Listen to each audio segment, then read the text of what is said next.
Hey everybody, welcome back to Miles for Mental Health. Today we are driving on Switzerland Trail, about 45 minutes to the northwest of Denver. This is a level 2 rated trail, so pretty easy, but it's very snowy right now. So we just aired down and we're slowly patrolling along. I think we're about a quarter of the way through the trail at the moment. We just passed a sign that said, "Rough road, enter at your own risk." Well, we're gonna enter. Today we're gonna talk a little bit about mental health and off-roading, as you might expect. I wanna give you a little more background as to why we're doing this and how you can help. And hopefully you'll find the content interesting. Oh, we're slipping around a little bit. Just passing a house. This is interesting. This must be part of the National Forest Service land that they sold off to maintain the land, pay the rangers. But yeah, wow. Okay, I think we're coming out of the private property already. But yeah, as I was saying, I think we're going to talk a little bit about mental health. I'll give you some more background as to why we're doing this. Thanks for joining us today. I want to share a little bit with you about why we're doing this, why I'm so passionate about it.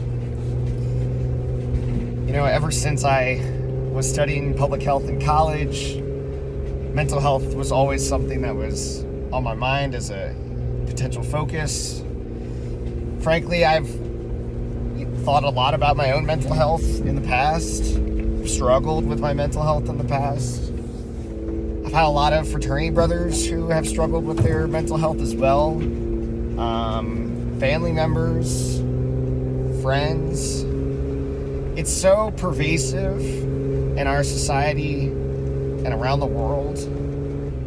77% of the world's mental health disorders exist in lower and middle income countries, which is very jarring, unexpected for me as someone who grew up in the United States. You know, I think often we consider it to be a first world problem, but frankly it's not. It underpins and acts as a comorbidity with so many other diseases, and if we don't do something about it now, these people in lower and middle income countries are going to suffer so much from the burden of mental health.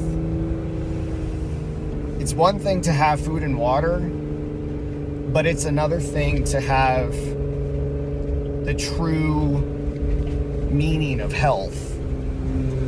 And health is, you know, a very holistic thing. So that means being able to enjoy your life, to have the right to enjoy your life. So I kind of decided that, you know, because of these internal, you know, passions that I have, these personal experiences that I've had with mental health, I wanted to make a difference. And hopefully, if you're watching this video, you're considering giving a little bit to the organizations that we partner with, which are listed on our website. Also, you can give to Miles for Mental Health. We are a 501c3 nonprofit organization, so, you know, feel free to do that as well. There's one more thing that, you know, I want to mention today. I hope that, you know, some of this information resonates with you and you might be willing to share your experiences with others as well. I mentioned that I've had some personal experiences with mental health. I actually have struggled with anxiety and some depression over the last, I want to say, 3 years. Perhaps it was exacerbated by COVID a little bit. Maybe it existed before COVID.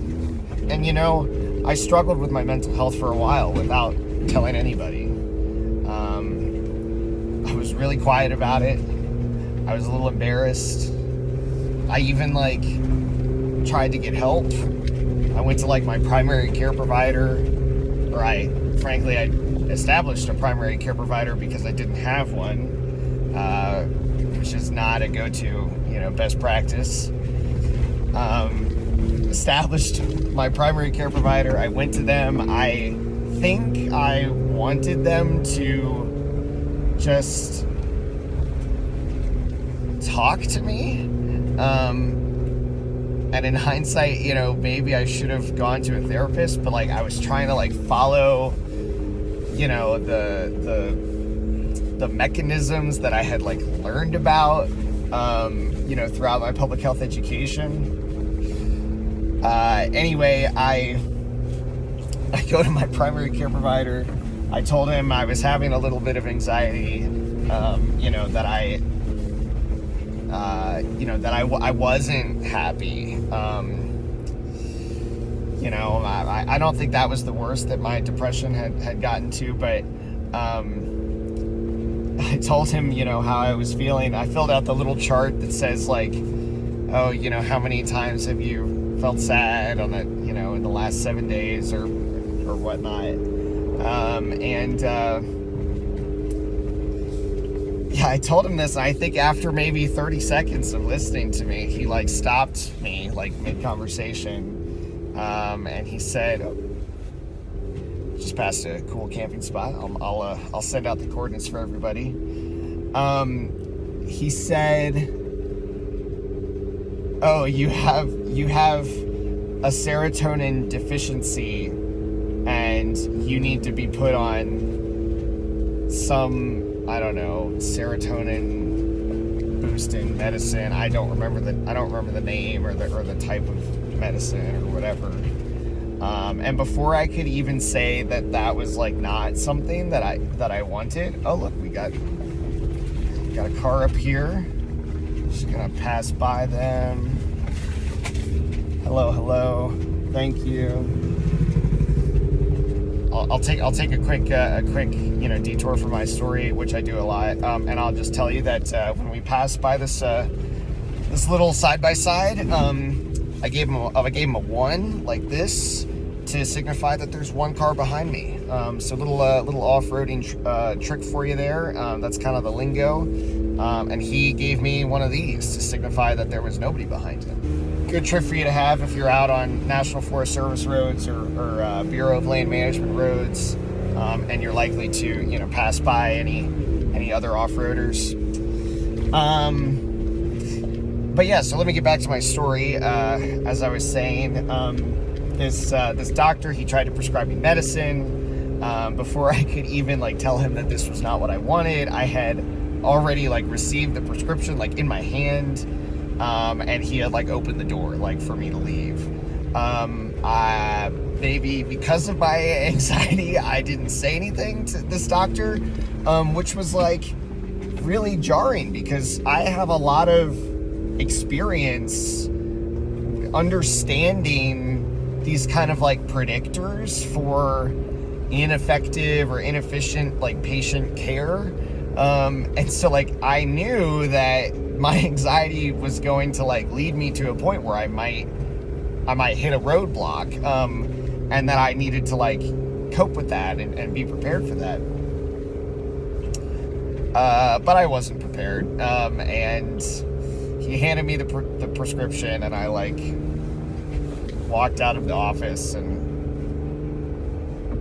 then I called my mom. What else are you supposed to do in a situation like that? And so I told her, how I was feeling and what this doctor prescribed to me. And there's another cool camp spot. I'll send you coordinates for this one too. And yeah, and she tried to comfort me, and long story short, I never went and saw a therapist. And maybe that was because of the roadblock that I hit. We got a burnt down chimney over here. It looks like it's looks like it's walled off, so we can't really drive up there. Oh, but there's like a picnic area. Very cool. Yeah, it's like a little park up here. That's pretty cool.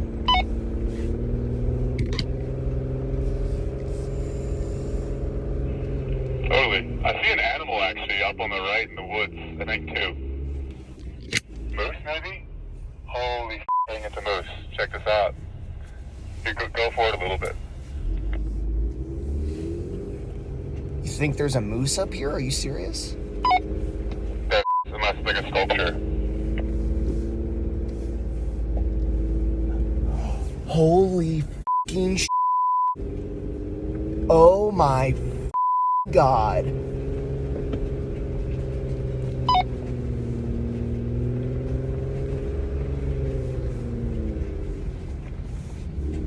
Oh my God, that is a moose. 1000%.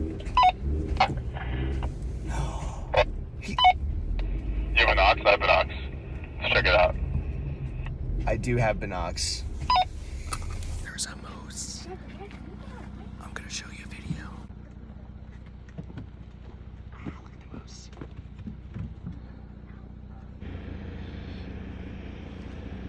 They're not eating they're eating like the dead stuff. They're on the dead tree.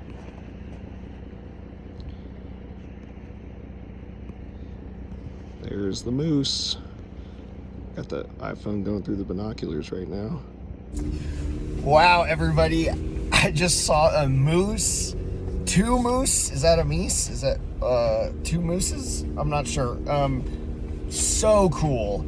A big buck with like big antlers. I think that's what they're called. And then a doe. Don't quote me on that. I'll correct that later if I have to.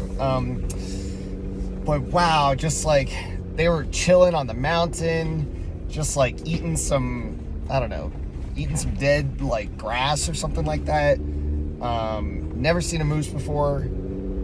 Just like every bit as large as I thought they were.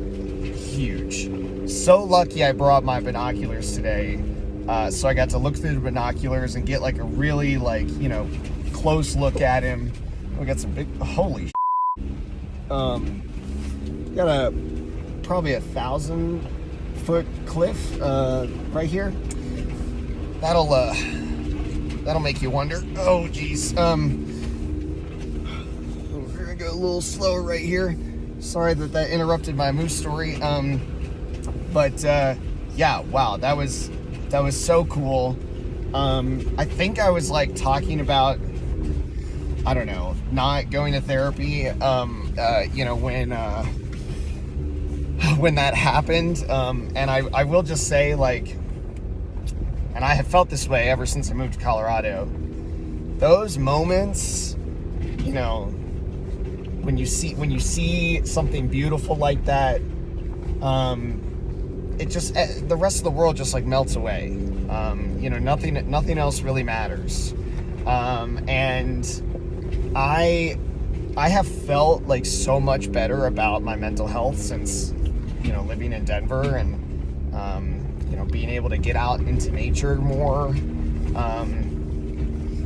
You know, although I am reserving the opportunity to still go to therapy at some point, sometimes I feel like, you know, nature is a great therapy as well. I would love to hear from some of you, like, you know, what are your healthy coping strategies for your own mental health? And do you like nature the way that I do? Do you think that, you know, you find it healing or, you know, relaxing, rejuvenating, whatever it needs to be for you? Let me know. You know, throw in the comments. I'd love to share some stories on our socials if you're willing to have your story shared. But yeah, wow, what a great way to end the trail. We are kind of like coming up to the end right now, passing some like old mines and things like that. This is like a shelf road. So yeah, just really, you know, happy that you were able to join us today. Like I said, you know, throw some comments down below. Let us know if you liked the video, or like, you know, what else you would want to see. And we'll try to accommodate your requests, especially if, you know, it has to do with your own journey, you know, for your own mental health and well-being. As always, like, you can find us on all of our socials, TikTok, YouTube, Instagram, Twitter, all at Miles, the number 4 MH. And then, of course, you can find us on LinkedIn and Facebook and Patreon, all just by searching Miles for Mental Health. We'd love to have your support. This is your reminder, I guess, to like and subscribe, so we can, you know, beat the algorithm and get this channel to grow. Yeah, just really looking forward to this journey. Again, this is Miles for Mental Health, and we'll see you next time.